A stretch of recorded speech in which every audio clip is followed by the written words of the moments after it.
Hello guys! So Engineer Ken nga pala. So sa video na to, magsosolve tayo ng isang problem about transformers.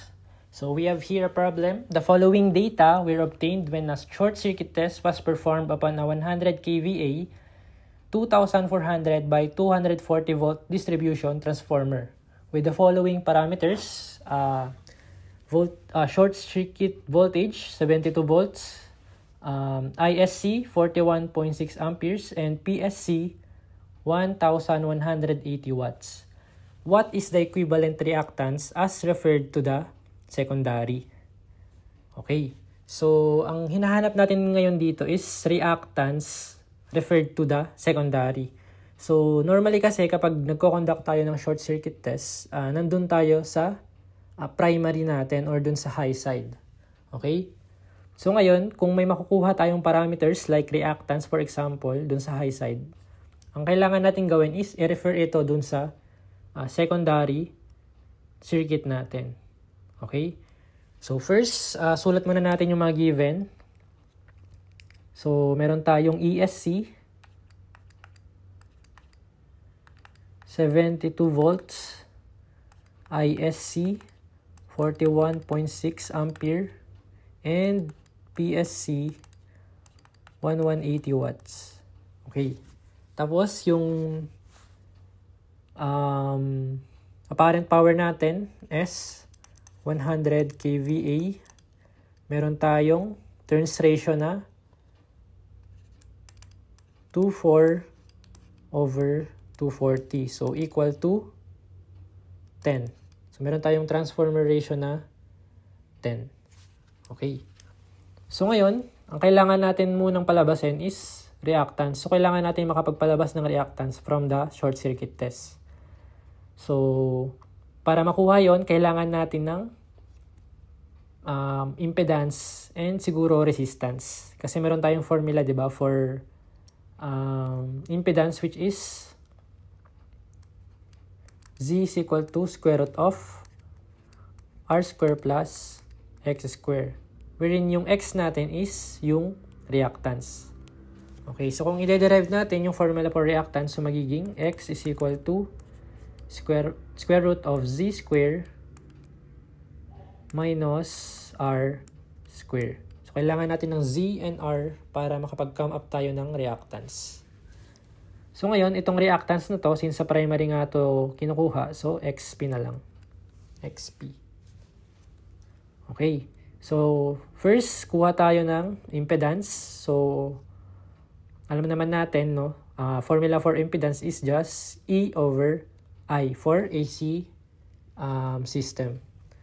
So Z is equal to E over I. So 72 over 41.6. So ang Z natin is equal to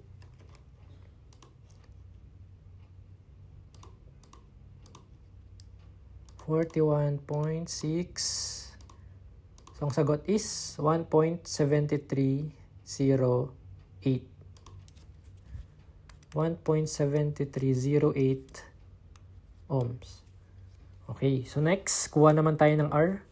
So, to get R, kailangan natin gamitin siguro itong watts, diba? Kasi parang ano siya, directly proportional yung R sa active power natin.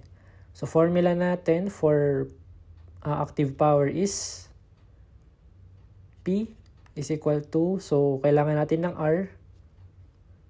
So ang gagamitin nating formula is yung I square R.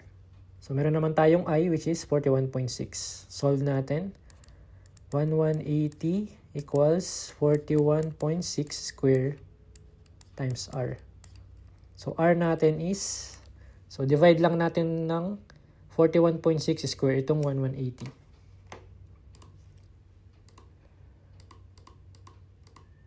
Divided by 41.6 square. So, ang sagot, 0.6819. 0.6819 ohm. So, meron na tayong Z and R. So, gamitin na natin to solve for XP or yung reactance sa primary natin. Okay.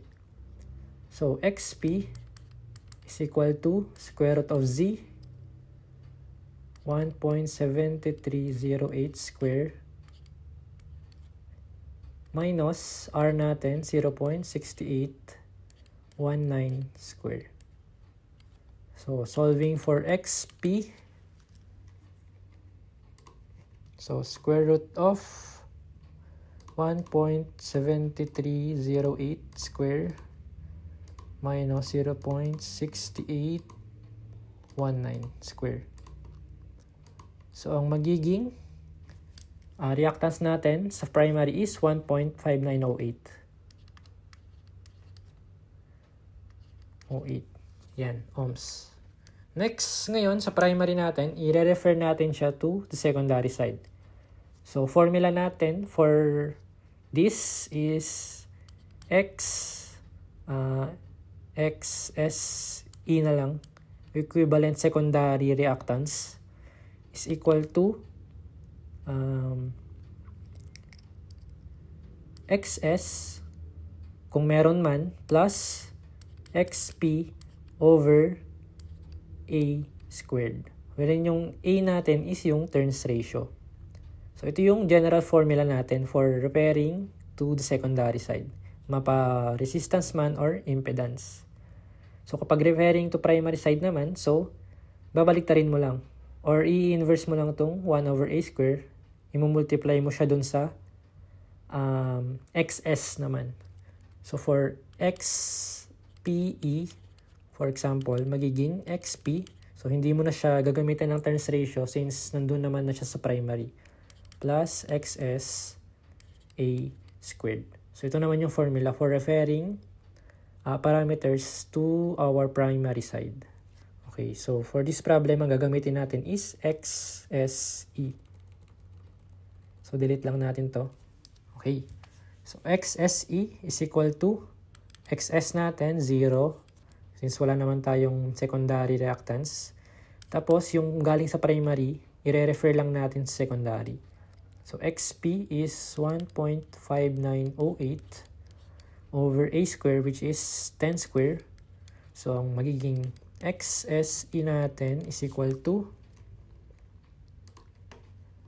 1.5908 divided by 10 square. Ang sagot is 0.015908.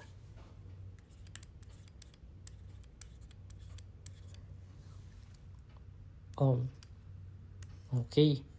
So ang sagot natin for this problem, so approximately letter D, 0.0159.